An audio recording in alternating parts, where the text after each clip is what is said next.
Hello to the pessimistic, optimistic, and everyone in between. My name is Connor Philippi, and welcome back to the Minnesotan Sports Podcast. And it's less than 2 weeks away from the start of the season from when you're going to be watching this video. It feels weird that it's this close now at this point. I'm getting ready for my live stream, which, if you haven't heard about that, I'm doing a live stream on September 7th, the first game of the NFL season. I have something that I'm preparing to actually talk about in that stream, but for the most part, I'll just be chilling and answering your questions and all that. So make sure you tune in for that. But anyway, in this video, I'm going to be breaking down the top 10 running backs in the entire league. This is the third and final installation of this series of top whatever position rankings.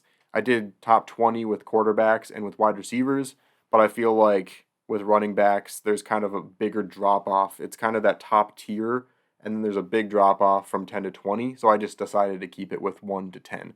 And number one is kind of a clear, far and away favorite, and that's Christian McCaffrey. This guy, the only negative of this entire guy's career so far has been staying healthy because he has had some unfortunate injuries and everything like that.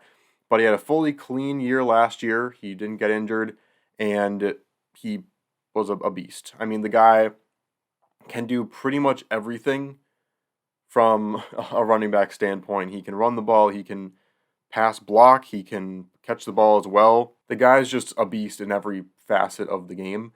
And that's, I think, the kind of running back and the kind of guy that's going to continue to get paid. As the running back position is getting more and more devalued, you either have to be like a Marshawn Lynch level dominant running the ball, or you have to be multifaceted like this. And so guys like Christian McCaffrey, I think, are still going to get paid their money. They have that added value, and that's what he brings to the table, as well as just being already the better runner or the best runner in this entire list. Well, maybe our second ranked guy is a little bit better overall running the football, and that's Derrick Henry. Derrick Henry continues to be the physical threat that he is, just a beast mowing over guys.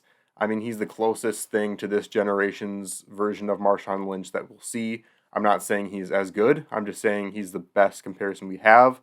I think sometimes it's misconstrued when I say that Derrick Henry can't single-handedly carry the Titans, as if I'm saying that's some sort of thing he's unable to do or like he's failed as a running back because of that, and that's not at all what I'm saying.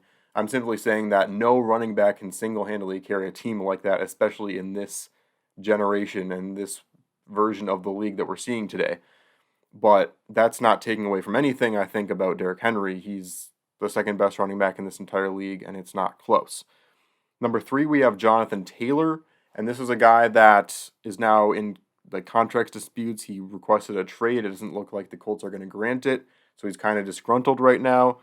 But he had a fantastic season a couple years ago. He struggled with a few injury bugs in his career so far, and that still doesn't take away from the fact that he is, in terms of a pure runner, one of the most elite of the elite.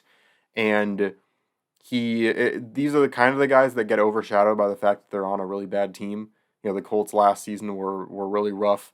Number four is Austin Eckler, and this is a guy that I think would be lower on the list. I think he'd be more like a 12 or a 13 if it was just solely running the football, whereas Christian McCaffrey would be top 3 regardless.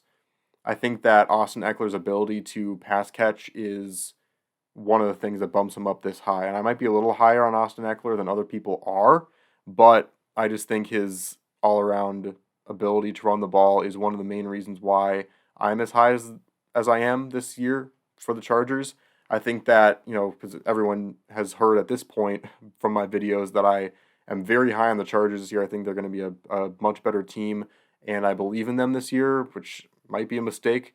But if Austin Eckler didn't re-sign with them, I think that I would not say that. Like, I think the Chargers are a team that really relies on him, which isn't something you say that often anymore about running backs.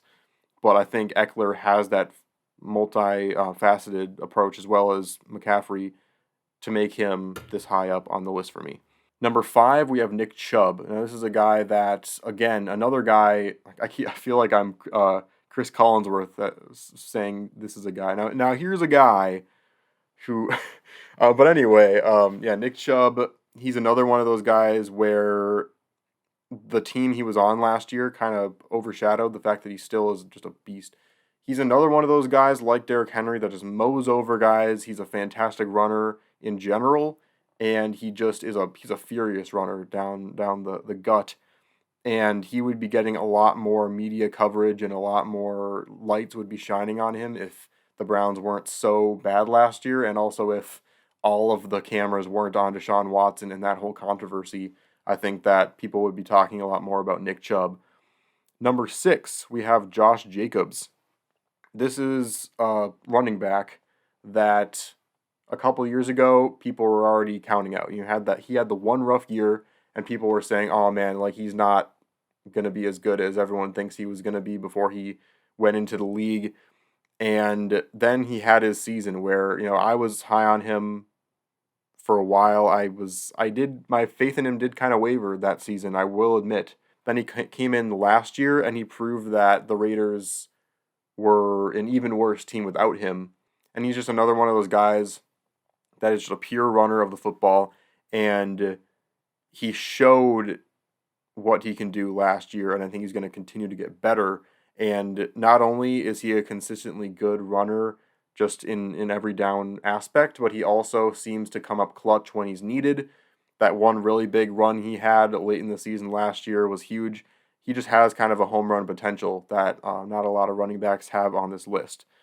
Saquon Barkley is another guy where he was really low last year. People were wondering if he was going to stay healthy, and he proved he could have a full healthy season last season, and he was a big aspect of this Giants offense getting better and becoming what it was last year. And I think that this offense, I made a video just a couple days ago ranking who I think would be the top 10 offenses, and watch that video if you haven't seen it, because I did put the Giants on there.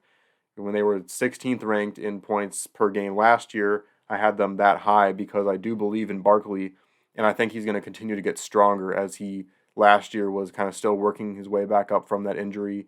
He had a really strong playoffs, especially the game against the Vikings, and so I think he's going to continue to get back up to that prime point, and I don't think he's done yet. He's not slowing down, in my opinion. Number 8 is Joe Mixon. He really adds to that offense because you've got the all the threats with Joe Burrow and throwing to Jamar Chase, and then you add on Joe Mixon, and it just makes it so much more difficult for these opposing defenses. I think that he can be kind of streaky sometimes. He has a few of those rough games throughout the season, but his big games are some of the biggest games you'll see from any running back in the league, and he also comes up clutch in the big moments, and it seems like when the playoffs roll around, he's prime Joe Mixon during the playoffs. Next at 9, we have Delvin Cook, and it kind of this is where I kind of feel like I sometimes can be called out for contradicting myself, because I have said that I feel like the Vikings will be fine without Delvin Cook, but it's simply because I think that the Vikings are in the air so good right now with all the offensive weapons they have, with Hawkinson and with Jefferson, obviously, and Osborne and Addison being 2 and 3. That's just crazy. And then also the fact that Madison is such a capable backup that's now becoming the starter. That doesn't take away from the fact that I do think that Cook is a really good running back. The main reason why he fell to the low, close to 10 on this list, is because I feel like the injury concerns are still there. He never has long-term injuries. And he did have that surgery over the offseason, so that will help things. But I do have that concern still that if he can stay healthy, I think he'll still continue to be a top 10 running back in the league. But also, will he fall into irrelevancy with this Jets team where Breece Hall is going to continue to play as, it's going to be a two-headed monster for them. And once Breece Hall is fully healthy back from his injury, which he probably won't be at the start of the season, but he will be eventually, the question is, will Delvin Cook fall into irrelevancy? And I don't know. We'll have to see. How often do you see a running back go to a different team and play just as well or better than they played with their original team? I don't see it too often. So I feel like all these things I'm saying means that I should have put Cook lower on this list, but I still feel like he deserves to be there for this one more offseason then, and we'll see how it goes with the Jets. Tony Pollard is number 10, and it's weird because you don't usually see a guy so high up on a top 20 list when this is his first season even starting. He was a backup, but he was so good as a backup that he became the starter over Elliott basically by the end of the season last year. And the guy just gets through holes and he runs with so much speed and so much power. The guy can break a big run so quickly, and it's so fun to watch him. And when you phase out, because Zeke doesn't have it as much as he did anymore, but he's not a horrible running back. Let's make that clear. He's not here on my top 20, but he wasn't a horrible running back. And so to phase him out as quickly and as convincingly as he did proves that he's a very good running back, and I think the Cowboys are better off with him than with Elliott. So those are my top 10 running backs, and again, I just feel like there are a lot more running backs to go, but in this new age where it feels like running backs are getting phased out more and more in terms of how valuable they are to a team, it feels like 10 is really a good number to do for these rankings. But anyway, that does it for this video, and I really appreciate you watching. Make sure you check out my live stream on the 7th. Once again, the link to the video of me explaining that a little more in detail is in the description, but we're just going to hang out, have a good time, talk about the games that are coming up, and I can't wait to have fun with everyone here and just answer some questions and just chill.